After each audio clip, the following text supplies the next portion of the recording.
உடனே இந்த புட்டு மாவை ஒரு 10 நிமிஷம் வேக விடணும். இப்போ 10 நிமிஷத்தில் இந்த மாவு நல்லா வெந்துடுச்சு. இப்போ இதை நம்ம கலக்க போகிறோம். அதுக்கு நான் 1/2 டம்ளர் வெள்ளைப்பாகு கட்டி நல்லா கம்பி பதமாக காய்ச்சி வச்சுருக்கேன். அதில் 3 ஏலக்காயை பொடி பண்ணி போட்டு வச்சுருக்கேன். இப்போ என்ன பண்ணணும், ஒரு பிடி கடலைப்பருப்பு குக்கரில் ஒரு 5 விசில் வச்சு நல்லா வேக வச்சுட்டேன். அதை இதில் கொட்டு. அடுத்தது அரை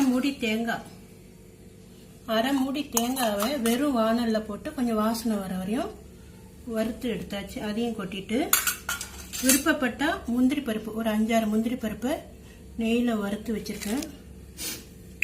அடுத்தது இந்த மாவை சேர்க்கணும். வெள்ளைப்பாகில் சேர்க்க வேண்டியதெல்லாம் சேர்த்து நல்லா கிளறியாச்சு. இப்போ அதில் ஒரு 2 ஸ்பூன் நெய் விட்டு கிளறணும். அவ்வளோதான்.